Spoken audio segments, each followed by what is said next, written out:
Bonjour, on va corriger ensemble l'exercice de probabilité d'une session qui est la session du bac SG, donc exercice de probabilité de la session 2011, la session qui est exceptionnelle, la deuxième session. Voilà, deuxième session 2011.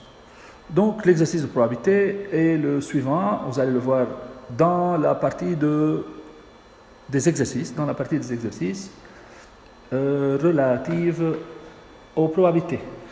Donc, une urne U contient 5 boules rouges portant chacune le nombre 2 et 3 boules blanches portant chacune le nombre -3. Donc, on a 5 boules rouges portant le numéro 2, le nombre 2. Voilà, urne U, 5 boules rouges qui portent le numéro 2 et 3 boules blanches portant le numéro ou le nombre -3. On tire simultanément au hasard 4 boules de l'urne U. Donc, du seul fait qu'on voit le terme simultanément, c'est-à-dire l'ordre n'intervient pas, c'est-à-dire on procède avec les combinaisons. Donc, on tire simultanément et au hasard 4 boules de l'urne. Et le total, c'est 8. 5 et 3, c'est 8. Soit x, la variable aléatoire, égale à la somme des nombres portés par les 4 boules tirées. Déterminer les 4 valeurs possibles de x. Donc, pour la première question, il faut déterminer les 4 valeurs possibles de x. Ça, c'est la question. N'oubliez pas que x, c'est la variable aléatoire égale à la somme des nombres portés par les 4 boules. Donc, on va énumérer les cas. N'oubliez pas que chaque boule porte un numéro. Donc, si les 4 boules tirées sont rouges, puisqu'on a 5, donc on peut tirer 4, donc le résultat c'est 2 plus 2 plus 2 plus 2, 4 fois, donc le résultat est 8. Donc 8 est une des possibilités, des 4 possibilités. Ensuite, si on tire 3 boules rouges et une boule blanche, donc c'est 2 plus 2 plus 2, c'est 6, 6 moins 3, c'est 3, donc 3 aussi c'est une des possibilités. Et si on tire 2 boules rouges et 2 boules blanches, donc c'est 2 fois 2, ou 2 plus 2 c'est 4, 2 plus 2 c'est 4, et -3, -3, donc le résultat c'est -2. Et si on tire 3 boules, puisqu'il n'y en a que 3 boules blanches, si on tire 3 boules blanches, donc c'est -3 par 3, c'est -9, et une boule rouge, donc c'est -9 plus 2, le résultat c'est -7. Donc voilà les 4 valeurs possibles. On va donc faire la deuxième question qui me demande de déterminer la loi de probabilité de x. Donc la loi de probabilité de x, je vais calculer P de x égale 8, 3, -2 et -7, former le tableau ensuite de la loi de probabilité. Mais je vais aussi pour chaque valeur de x expliquer ou réexpliquer ça veut dire quoi. Donc si je vais commencer par P de x égale à -7, ce n'est que la probabilité de quoi? De 3 boules blanches et une boule rouge. Donc, c'est la probabilité de 3 boules blanches et une boule rouge. Ça, c'est P de x égale à -7. Le résultat est le suivant. Toujours, on divise par le nombre de cas possibles, qui est C4 de 8. Et le nombre de cas favorables, donc 3 boules blanches parmi 3, donc C3 de 3 par C1 de 5. Le résultat, c'est 1 sur 14.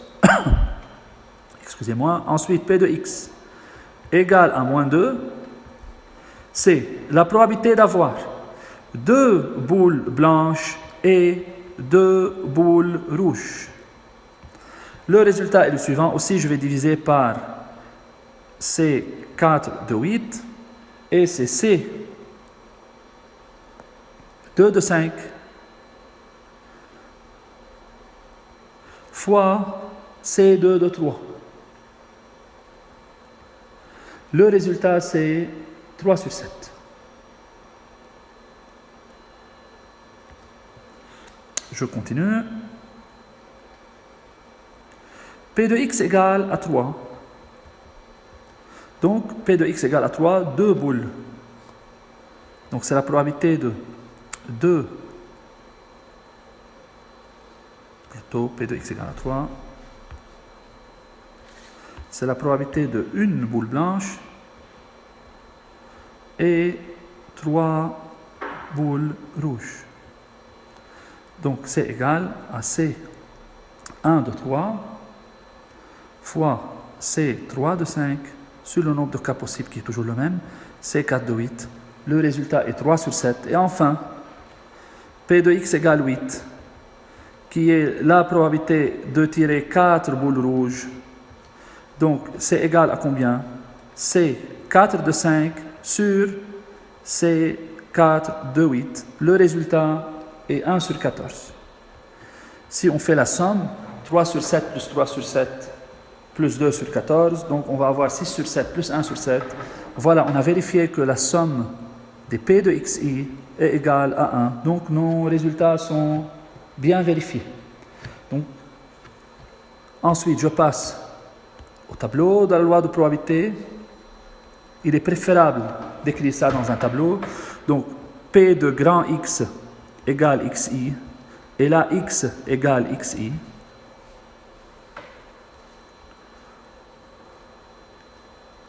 Donc, là, on a moins 7. Là, on a moins 2, 3 et 8. Les probabilités sont les suivantes.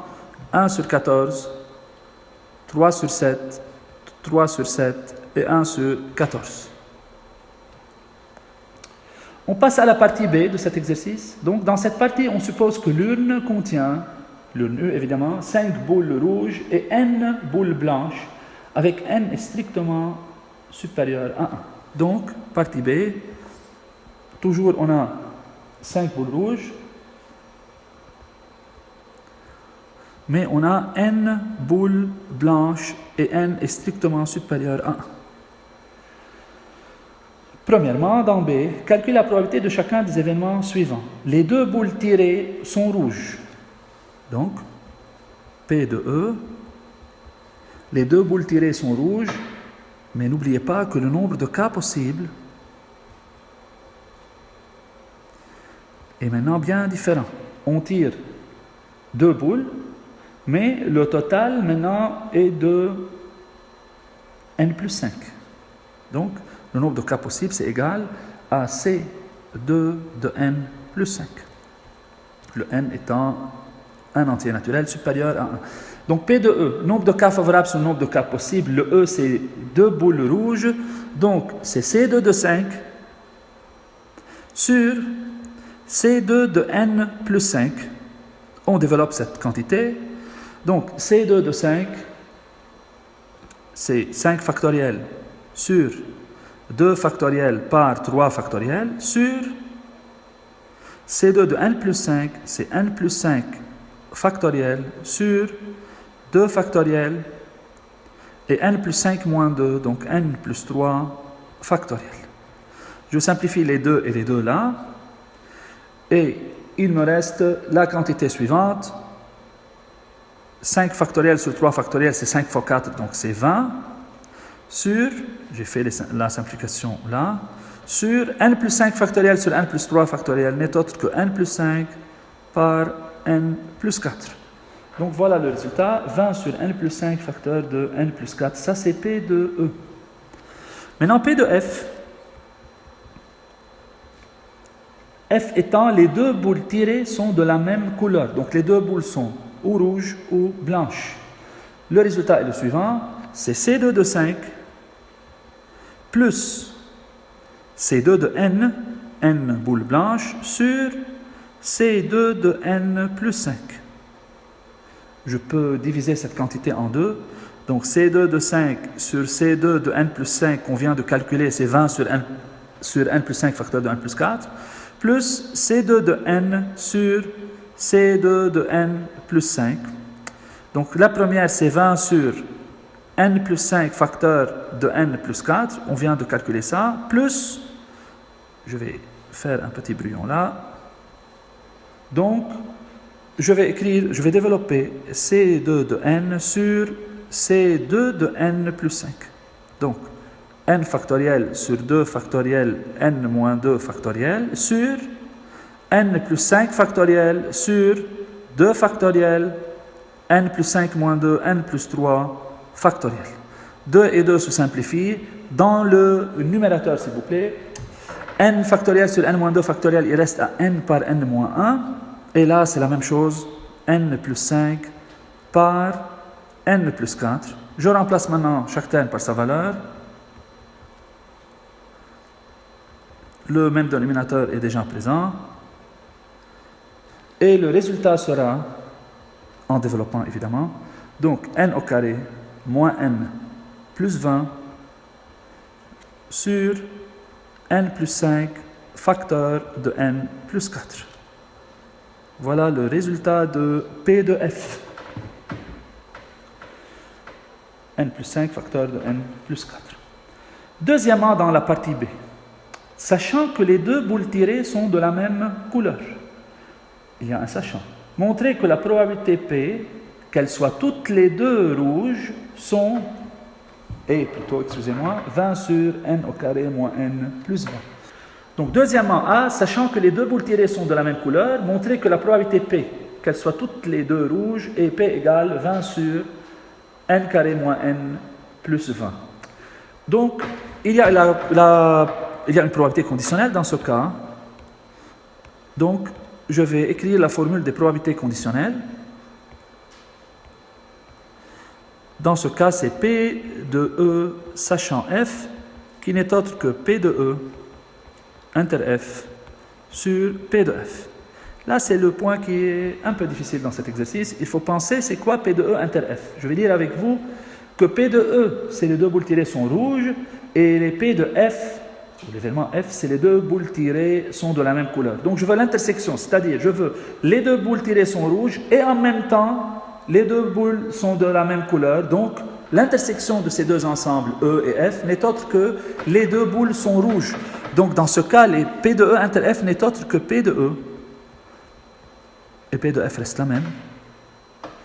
Je vais remplacer chaque terme par sa valeur. Donc, P de E, c'est 20 sur n plus 5 sur n plus 4 sur P de F, c'est n carré moins n plus 20 sur n plus 5 par n plus 4. Je simplifie ces facteurs. Le résultat, c'est 20 sur n carré moins n plus 20. Ce qui est bien vérifié, c'est la probabilité qu'ils ont donnée. Et la dernière question de cet exercice, combien de boules blanches l'urne U doit-elle contenir pour que l'on ait P supérieur à 10 sur 13? Petit p, c'est-à-dire P de E sachant F. Donc, ça c'était petit a du deuxièmement, et ça c'est petit b. Donc, nous sommes à la recherche de petit p qui est égal à P de E sachant F et qui soit supérieur à 10 sur 13. C'est un calcul qui est facile. Je remplace chaque terme par sa valeur. Donc, 20 sur n carré moins n plus 20 supérieur à 10 sur 13. Je continue le calcul normalement et j'aurai le facteur suivant, l'équation de second degré suivante, n carré moins n moins 6 inférieur à 0. Cette équation admet n1 égale à moins 2 comme solution et n2 égale à 3. Équation de second degré, les deux racines, je veux que ça soit négatif, donc c'est évidemment entre les racines puisque le a est positif. Donc n est entre moins 2 et 3. Et n'oubliez pas que dans l'exercice, au début, dans la partie B, ils ont dit que n est strictement supérieur à 1. Donc n est supérieur à 1 et n en même temps est inférieur à 3. Donc le n, c'est égal à 2. Voilà, donc je vous souhaite une bonne chance pour le reste de vos révisions et merci.